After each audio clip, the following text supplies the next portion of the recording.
As long as I'm President of the United States, Iran will never be allowed to have a nuclear weapon. Good morning. I'm pleased to inform you the American people should be extremely grateful and happy. No Americans were harmed in last night's attack by the Iranian regime. We suffered no casualties. All of our soldiers are safe, and only minimal damage was sustained at our military bases. Our great American forces are prepared for anything. Iran appears to be standing down, which is a good thing for all parties concerned and a very good thing for the world. No American or Iraqi lives were lost because of the precautions taken, the dispersal of forces, and an early warning system that worked very well. I salute the incredible skill and courage of America's men and women in uniform. For far too long, all the way back to 1979 to be exact, nations have tolerated Iran's destructive and destabilizing behavior in the Middle East and beyond. Those days are over. Iran has been the leading sponsor of terrorism, and their pursuit of nuclear weapons threatens the civilized world. We will never let that happen. Last week, we took decisive action to stop a ruthless terrorist from threatening American lives. At my direction, the United States military eliminated the world's top terrorist, Qasem Soleimani. As the head of the Quds Force, Soleimani was personally responsible for some of the absolutely worst atrocities. He trained terrorist armies, including Hezbollah, launching terrorist strikes against civilian targets. He fueled bloody civil wars all across the region. He viciously wounded and murdered thousands of U.S. troops, including the planting of roadside bombs that maim and dismember their victims. Soleimani directed the recent attacks on U.S. personnel in Iraq that badly wounded 4 service members and killed 1 American, and he orchestrated the violent assault on the U.S. Embassy in Baghdad. In recent days, he was planning new attacks on American targets, but we stopped him. Soleimani's hands were drenched in both American and Iranian blood. He should have been terminated long ago.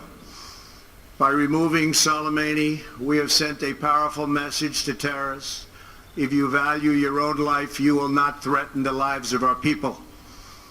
As we continue to evaluate options in response to Iranian aggression, the United States will immediately impose additional punishing economic sanctions on the Iranian regime.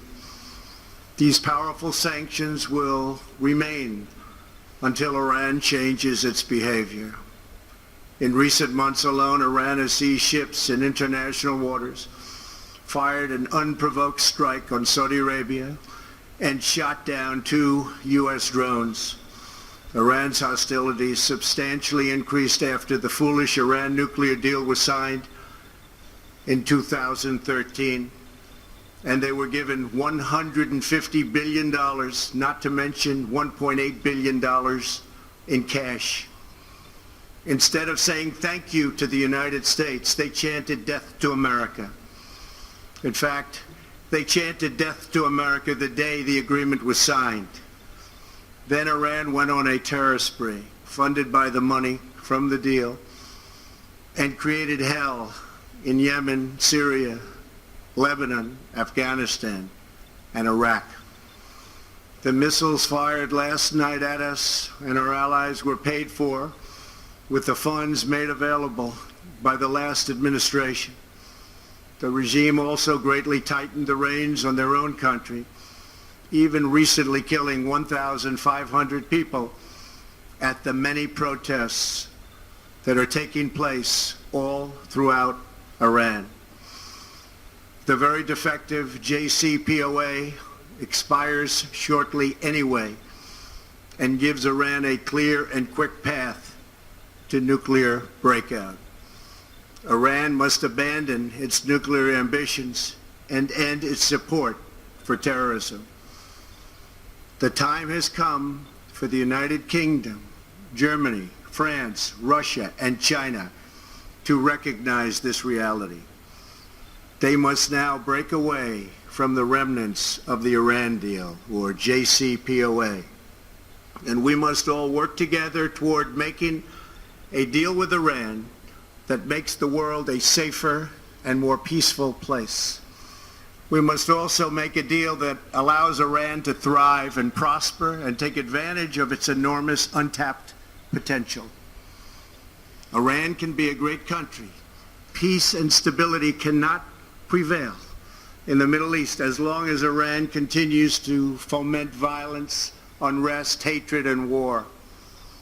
The civilized world must send a clear and unified message to the Iranian regime. Your campaign of terror, murder, mayhem will not be tolerated any longer.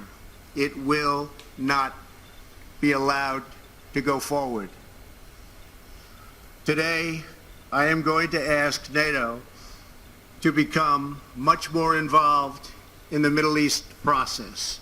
Over the last 3 years, under my leadership, our economy is stronger than ever before, and America has achieved energy independence. These historic accomplishments changed our strategic priorities. These are accomplishments that nobody thought were possible. And options in the Middle East became available. We are now the #1 producer of oil and natural gas anywhere in the world. We are independent, and we do not need Middle East oil. The American military has been completely rebuilt under my administration at a cost of $2.5 trillion. U.S. armed forces are stronger than ever before. Our missiles are big, powerful, accurate, lethal, and fast. Under construction are many hypersonic missiles. The fact that we have this great military and equipment, however, does not mean we have to use it. We do not want to use it. American strength, both military and economic, is the best deterrent. 3 months ago, after destroying 100% of ISIS and its territorial caliphate, we killed the savage leader of ISIS, al-Baghdadi, who was responsible for so much death, including the mass beheadings of Christians, Muslims, and all who stood in his way. He was a monster. Al-Baghdadi was trying again to rebuild the ISIS caliphate and failed. Tens of thousands of ISIS fighters have been killed or captured during my administration. ISIS is a natural enemy of Iran. The destruction of ISIS is good for Iran, and we should work together on this and other shared priorities. Finally, to the people and leaders of Iran, we want you to have a future, and a great future, one that you deserve, one of prosperity at home and harmony with the nations of the world. The United States is ready to embrace peace with all who seek it. I want to thank you, and God bless America. Thank you very much. Thank you. Thank you. Mr. President, have it all be well. Those were the remarks by